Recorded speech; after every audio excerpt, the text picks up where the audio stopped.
naglabas ng show cause order ang Land Transportation Office o LTO Region 2 laban sa mga sangkot sa mga sunod-sunod na aksidente sa Region 2 at tinatasang magtungo sa kanilang tanggapan upang magpaliwanag kung paano naganap ang mga insidente.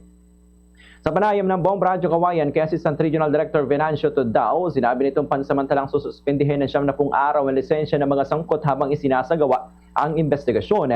Anya, administrative case ang hinahawakan ng LTO, samantala ang criminal aspect naman ng mga insidente ay saklaw ng Philippine National Police o PNP. Binigyang diin nito daw na kapag napatunayang may reckless driving, maaari itong magresulta sa tuluyang pagbawi o revocation ng lisensya ng driver.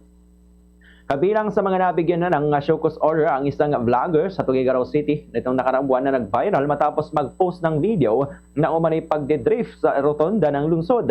Ito umano ang ikalawang paglabag ng nasabing individual at na-impound na rin ang ginamit nito sa sasakyan matapos mapag-alamang hindi ito rehistrado. Mayroon na rin inilabas na show cause orders kaugnay sa iba pang aksidente sa lalawigan ng Isabela. Kabilang na ang banggaan ng jeep at truck sa Luna, Isabela. Gayon din ang insidente sa Ilagan City na sangkot naman na ang isang bata at isang truck.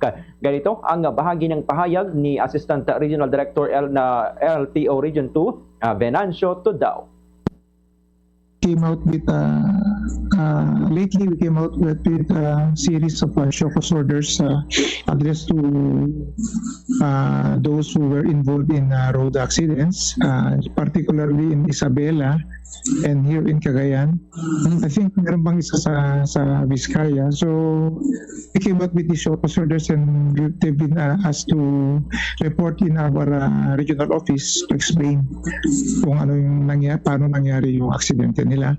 So automatically we have to suspend their licenses for 90 days pending the investigation of the accident.